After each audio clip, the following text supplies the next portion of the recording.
Кандай кырдаал? Камчыбек Ташиевке байланыштуу кечиле. Камчыбек Ташиев, Коңчулукта сизди Камчыбек Ташиев эле кадры деп ооба, туура. Акыркы окуялар кандай? Туура, да, мен ошол кишинин кадры болом. Ал киши менин досум болот. Урматтуу журналисттер, мындай да. Ал киши өзүнүн оюн билдирди. Ал киши мондай деп билдирди, баарыңар окудуңуздар. Ал президентибиздин жеке көзөмөлдөгү маселе. Мен президенттин чечимине баш ийемин. Анан мамлекетибизде жалпы эле коомчулукта эч кандай мыйзам бузуучулук болбош керек. Биз жалпы Кыргызстан боюнча ошол президентибиздин чыгарган чечимдерине баш ийбиз керек деген оюн билдирди. Экөөнүн Садыр Кожоевич менен Камчыбек Кытышаевичтин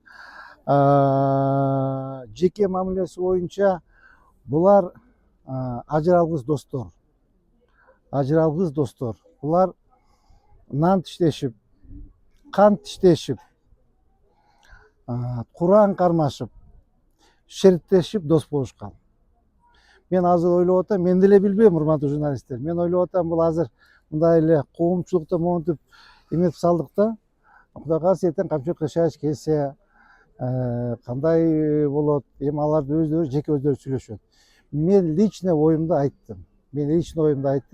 Экөөнүн ортосуна жеке мамилеси, бул эки достун мамилеси. Аны эч качан саясаттырбаш керек. Саясатка айландырбаш керек.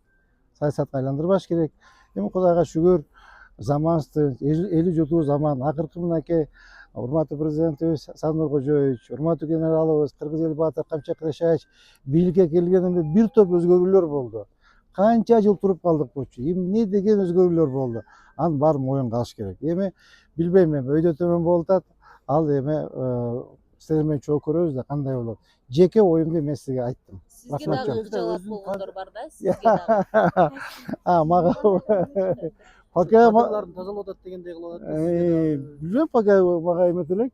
Иштеп атам го, буюрса. Ташиевдин өзү менен сүйлөштүңүзбү? Ден соолугу кандай экен учурда? Ден соолугу жакшы экен. Ал жүрөгүндө 5 стенти бар да. 5 стенти бар. Ошол бир стент жылып кетиптир.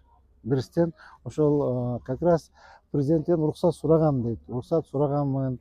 Ошол 15 күнгө Германияга барып, ошол стентти кайта ордуна койдуруп, бир 10-15 күн барып лечение алып келейин деп жооп сурагам деди. Анан бир аз таарынчын айтты го, ушу бир эме болуп мындай бир өздүк курам менен бир коштошо албай калды. Эң өкүнүчтүүсү ошол болду деп. Эми эки достун өздөрүнүн мамилеси да эми чакырып өздүк курам менен мен ойлойм сүйлөштүрсө керек, коштоштурса керек. Эми аягын өздөрү билет да, бизге караңгы. Биз Ош шаарында оңдо дедиңер, биз оңдоп атабыз. Буюрса. Ташиев мен билбейт экен. Буюрса келип калат. Сиз дагы ар кандай чечимдерге макул болосуз да эми? Вообще мен президентибиздин чечимине биз макулбуз. Эгер азыр кетесиң десе, я готов написать заявление, сейчас уйти. Кеткенге акысына чыкпайынча сизди жумуштан алганга дагы кеткенге да алган жок. Эч кимдин акысы жок. Биз кое бербейбиз. Рахмат. Рахматчан. Игилик каалайм.